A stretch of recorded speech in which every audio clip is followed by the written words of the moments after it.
Ciao a tutti da Anna.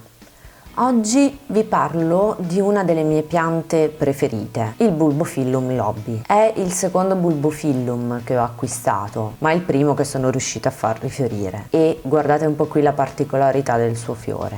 Oltre ovviamente ad essere molto bello, ha il labello che si muove.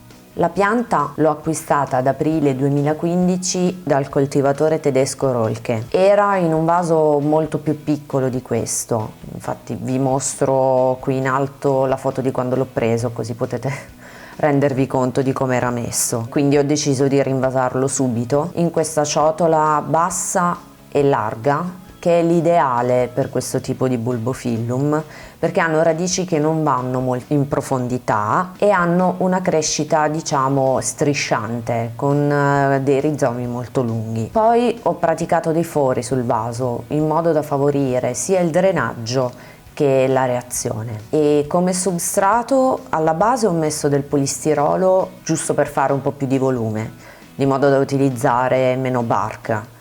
E poi l'ho riempito appunto con del bark di dimensione sia media che grande. Allora, io ero stata avvisata di fare molta attenzione nel bagnarla, soprattutto quando ci sono delle nuove crescite, perché è facile che marciscano a causa dell'acqua che ristagna nelle guaine che poi andranno a formare il rizoma. Ma ovviamente, come vi mostro adesso, io non l'ho fatto e infatti guardate qui il risultato.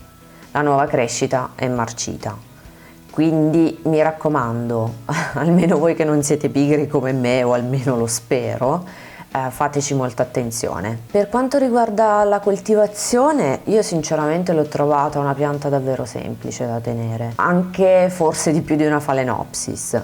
Infatti si accontenta anche di meno luce. In inverno sta insieme a tutte le mie piante da intermedio caldo, temperature tra i 17 e i 20 gradi a seconda del periodo. In estate invece la metto sul balcone in ombra, non prende mai sole diretto. Comunque diciamo che come regola generale questo Bulbophyllum, sia per quanto riguarda la luce che le temperature, lo potete tenere tranquillamente come una Phalaenopsis, ma anche con un po' meno luce, non ne risente assolutamente. In estate lo bagno regolarmente perché gradisce un substrato umido. Con il gran caldo dell'estate scorsa io addirittura gli lasciavo anche un po' di acqua nel sottovaso per evitare che si disidratasse. Se comunque non volete stargli troppo dietro a bagnarlo in estate, potete aggiungere dello sfagno che mantiene di più l'umidità nel vaso, però poi dovete essere in grado anche di gestirlo in inverno, quando la pianta appunto gradisce asciugare tra una bagnatura e l'altra. Io sinceramente non mi sentivo in grado di farlo, quindi non l'ho messo, ma voi siete liberissimi di farlo. Le fertilizzazioni sono regolari in estate e le dirado in inverno, come sempre adattandole alla diminuzione di luce e temperatura. Allora, a me ha fiorito in primavera e a fine estate, e purtroppo mi dispiace dirvi che nonostante la sua bellezza e particolarità, il fiore, ahimè, puzza. Finché uno solo si sopporta, ma quando ne ho avuti 4 aperti in contemporanea effettivamente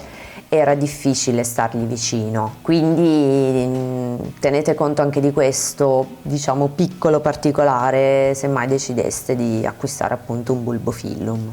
E soprattutto se poi potete coltivarlo solo in casa e non come faccio io, in parte in casa e in parte all'aperto. Quindi io del Bulbophyllum lobby vi ho detto tutto, aspetti positivi ma anche quelli negativi. Resta comunque sinceramente una pianta che consiglio perché secondo me è facile da tenere, ha dei fiori bellissimi e sinceramente secondo me alla puzza ci si può anche abituare. Se questo video vi è piaciuto non siate pigri, dategli un bel pollice in su e mi raccomando condividetelo, e non dimenticate inoltre di seguirmi anche sugli altri social, Facebook, Instagram e Twitter. Ciao ciao, alla prossima!